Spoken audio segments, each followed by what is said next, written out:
Coming up on the Cowboys Report, we'll talk the updates here on the left tackle spot. Guyton banged up, how Nate Thomas fared against the Chiefs. The latest on the Jadeveon Clowney injury.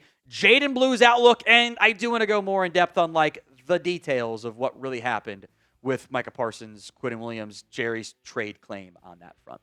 Before we dive into it, hit that sub button if you haven't already. We are rapidly approaching 250,000 subs on the channel. No Cowboys channel has that. Hit that sub button for more free Cowboys videos each and every single day.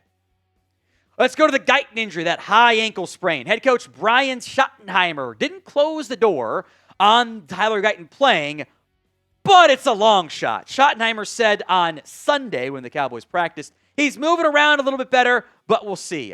I think it will be close. The first one was Brian. This is me, Tom.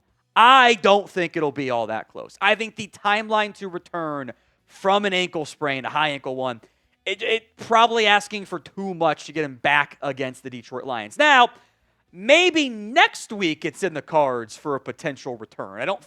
It's a high ankle sprain for a lineman. I think a minimum 2 weeks is more realistic, but it could easily be 3 or 4 or 5, and that wouldn't be a surprise or a soft benching high ankle sprain. That's how it goes.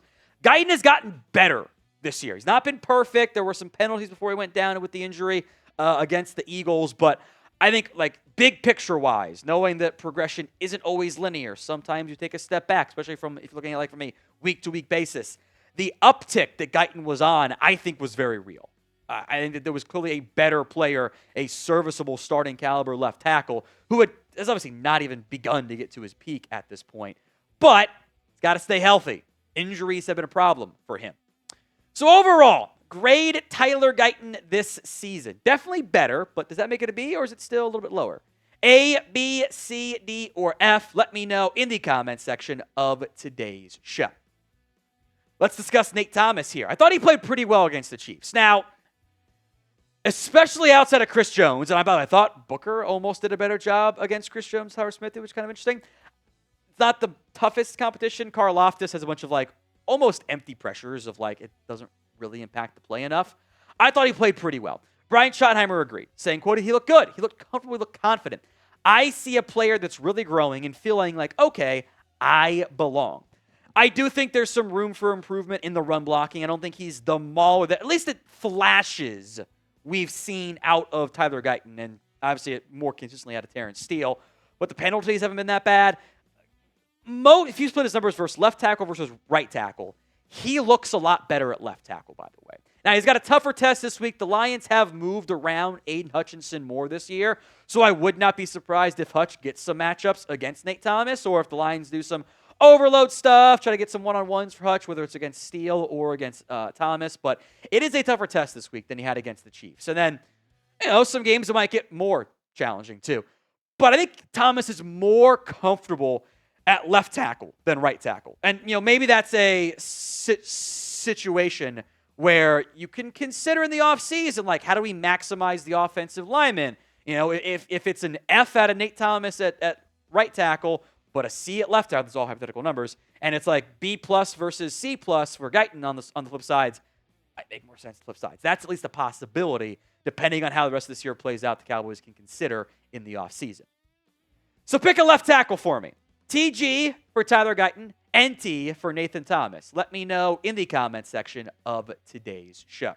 In addition to Tyler Guyton, Jadeveon Clowney was the only player at practice for the Cowboys on Monday who didn't participate in some capacity. Of note, I had assumed this was related to his previous issue, his neck issue. It's not. It is a new hamstring injury for Jadeveon Clowney, which makes this a little bit more murky about if he's going to be able to play against the Detroit Lions. And yeah, I'm a little bit worried about this one now. This is certainly one that's going to have to be monitored throughout the week of practice. If he can't get out there in some capacity on Tuesday, which again is kind of like Friday almost for the practice itself, I don't know if he's going to be able to play, period, which would be a big loss for the Cowboys. Ezraku's been very good. Clowney has been maybe the best one the last couple weeks. At times it's been Ezraku. Times it's been James Houston. He was on the injury report, but he's fine. Same with Dante Fowler. I'm not worried about those guys. it would mean a lot of pressure on Dante Fowler, James Houston, Sam Williams, Ezraku, especially against the run. Detroit wants to run the football under Dan Campbell. Clowney and Ezraku are the two best edge setters. If he can't go, probably means a big uptick in snaps for Sam Williams, but hopefully he can. And I think we'll find out more Tuesday and into Wednesday on his status with the new hamstring injury. You guys get this Air Pickens t-shirt from us here at Chat Sports as the merchandise begins to roll out here on the Cowboys Report. Link will be in the comments section and the description of today's show. Go to chatsports.com/Pickens if you don't want to click the link in the comments or the description, and it will redirect you right into the Shopify page for it. On sale, by the way, for Cyber Monday and just released. Be among the first people to get it. Shout out to the guy who bought 2 of them right when we dropped the link. Chatsports.com/Pickens for the Air Pickens t-shirt. Let's go to Jaydon Blue. And less because of Israel Banacana signing. That's cool. We broke that down earlier on Monday. I think the emergence of Malik Davis means that he's in line to just be a healthy scratch every week. That I don't really think he's going to play a lot. And by the way, I'm not writing off Jaydon Blue long term. I don't think that's fair, reasonable. He's a 5th-round pick. Like, he shouldn't be expected to always make a massive impact. I mean, look at what the Commanders did with Bill Krosky-Merritt. He's essentially been benched down the stretch. Like, Chris Rodriguez has surpassed him.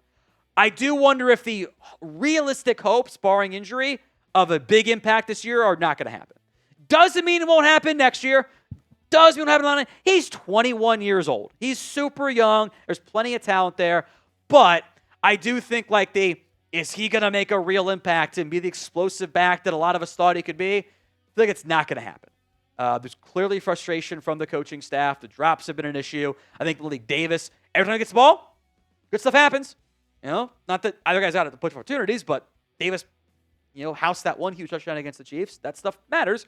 Jaydon Blue's lasting memory, the fumble. Can he make an impact next year? Absolutely. Am I going to have expectations of it? Yes. Does it mean it's going to happen now? Maybe not. So will Jaydon Blue be active this year?